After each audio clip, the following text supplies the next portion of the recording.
What's going on, guys? I'm coming at you today with a pretty quick lesson, which is just going to be a much more esoteric-y type of conceptual philosophical lesson here than it is an actual here's the notes to play kind of lesson. So let's just get right into it. And today we're going to talk a little bit about my argument for the modes. And I see a lot of teachers, a lot of instructors, a lot of guitar players out there that like to kind of trash on the modes, the major scale and its modes. And, I'm not quite sure why. I still haven't really figured out why it's like kind of like trendy and cool to like say, like, especially like the better you are of a player, it's like the cooler it is for you to be like, I don't use the modes. Like, I don't know, for some weird reason.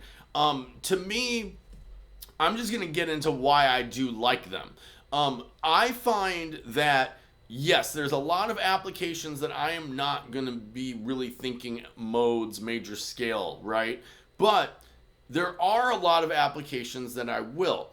And I wanted to go over some of those here. And mainly what we're going to talk about today is for more beginner, intermediate type of players trying to find their way.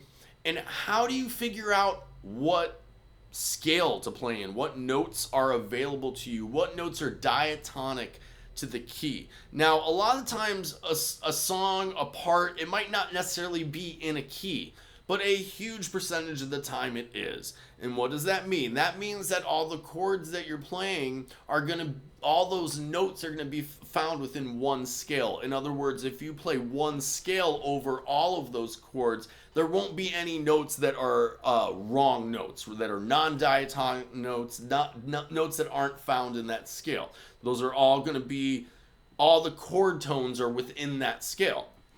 So, what I'm getting at here is that a very common mistake when you're a beginner or more intermediate, is to misdiagnose parts and songs because of the tonal center, okay? And the tonal center can be the key, but a lot of the times it's not. Let's kind of get right into it here with some examples and talk about it a little bit more.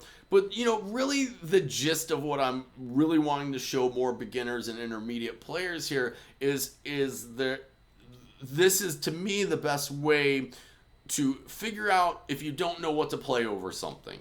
Someone says, okay, here's a groove, and let's just start it out with the one that I am going to put in the intro, which was Althea by the Grateful Dead, right? So we have something that starts out on a B minor, okay, moves to an A major, to an E major, back to your A, back to your B minor. Now, that the tonal center, what feels like home, what the song, the part is going to revolve around, without a doubt, feels like that B minor, right? However, if you analyze it, and I'll show you a very quick and easy way to do that, you'll see that B minor, in the key of B minor, you wouldn't have an A and an E, right? Now in A major, you do have an E, right? You have the 5 chord, and B minor is the 2 chord. So those chords do all fit into a key. They fit into A major, but the song doesn't start, that's not home. A isn't home. But if you think of the notes of A major, and I did a lesson on the importance of the major scale, and I'll do more lessons on this, But if you just learn the major scale across your neck, you know all the modes. That's what the modes are. They're the modes of the major scale. It's just you starting that same scale on a different note. So in this case, starting it on B, right? That's going to be home. However, we're going to play the notes of A major, right? Which that second note of A major is a B note, and that's what's going to feel like home. So if we bring up the backing track here, hear how that...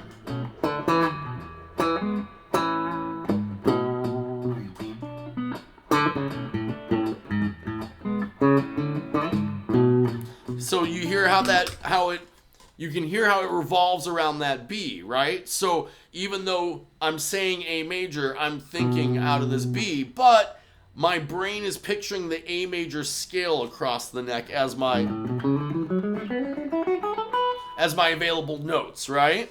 And of course you have to learn, that's why it's so important to learn all the modes, is because inherently if you learn all the modes, you now know that A major scale in every position.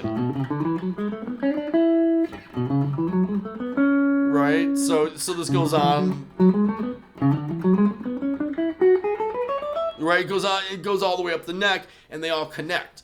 So that is an example there. Now this goes on and on and on and is limitless. Let's look at another example that I didn't play in the intro. I don't know if I'll chop one into it, but let's look at Sweet Home Alabama, which is a very common chord progression of D major, C major, G major. Now in Sweet Home Alabama, they also play a F major, but for this case, let's just look at it: D, C, and G major. Now it starts on D. It clearly, D is home, right? But if you look at it, if we were in D,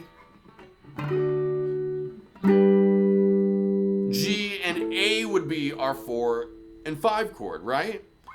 So automatically, here's the way my brain likes to quickly identify this. In this case, right, we have a G, C, and a D. Anytime you have two chords that are one step, major chords that are one, or minor chords, but no, well, we'll get to that in a minute. That's not true.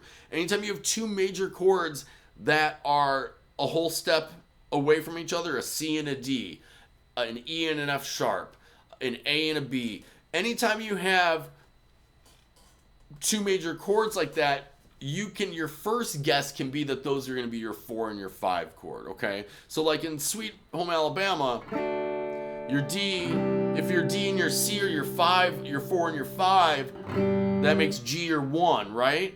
So think of how that solo, like that first solo comes in, right? It actually comes in on a G. Actually bends the G up to an A, resolves it at G, and it literally uses that G major scale here, right? With that G major like right away. I've tried this like 3 times.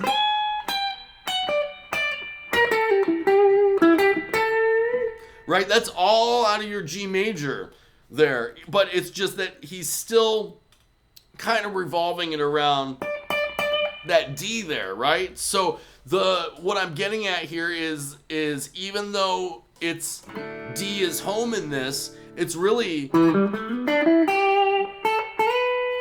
that G major scale that he's really utilizing.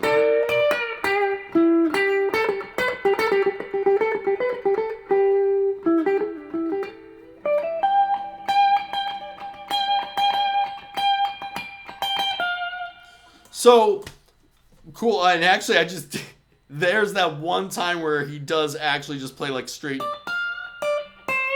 D minor pentatonic over it, and I don't know how you want to view that. He goes down a whole step, which kind of goes into like a Mixolydian flavor there. If you're viewing G as the tonal center, it gets kind of, you start to get into territory of just how you want to view it, right? So, but what I'm getting at here is the fastest way to find the notes that you're going to want to use in a situation. Now that's going to change, okay? So, I mean, that this isn't like a 100% rule of thumb. This is just kind of a way to kind of get your first idea of where you might want to start pulling ideas from. And, going back to the 4 and 5 chord thing, think Fire on the Mountain by the Dead or Reba by Fish, which are those exact concepts of just whole step apart major chords. In the case of Fire on the Mountain, they're a whole step up going descending.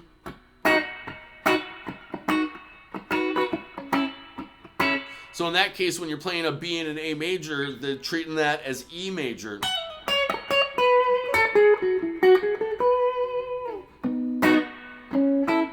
Or the notes of E major, even though it's going to sound more like it's revolving around the B.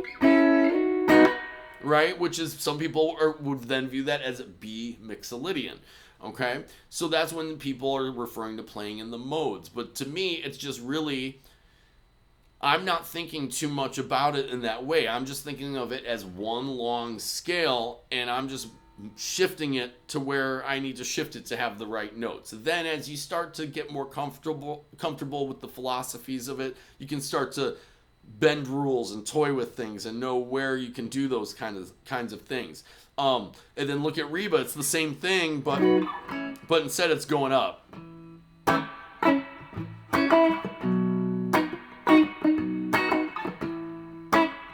But same concept, because you're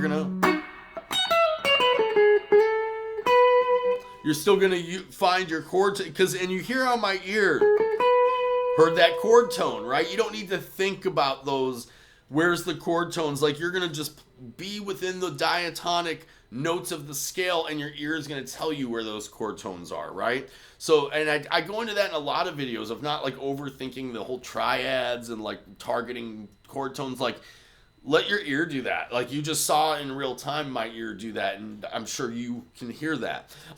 Cool. That's about it. I mean, we could go down. This is an endless rabbit hole. I like a lot of like, I guess the first example was this, with the Althea, the more of like a Dorian, starting on the 2 minor. If you're like here, you're in A major, so it starts on B minor, the 2 chord of the key. So I really like those. What would that? Then that would, I guess you would technically think of that as a Dorian. That's in like B Dorian, right? But however you view it, it doesn't really matter. It's just identifying what notes you have available to you and that are going to be diatonic. Like I said, once you know that, feel free to toy with that and mold that in your own way. That's what this is all about. But I want to help you find those right notes at first, and then where the pocket and the groove is and the feel, all these things come into play. So this is once again not like just something you can copy and paste for every situation, but just kind of a way to get you going. Cool. You know me, ramble on, my friend, right? I ramble a lot. We'll continue with this idea as more thoughts come to my mind about it, because it's an endless rabbit hole. Much love, you guys. Like, subscribe, share, keep on picking. You know how much I love you guys. Later.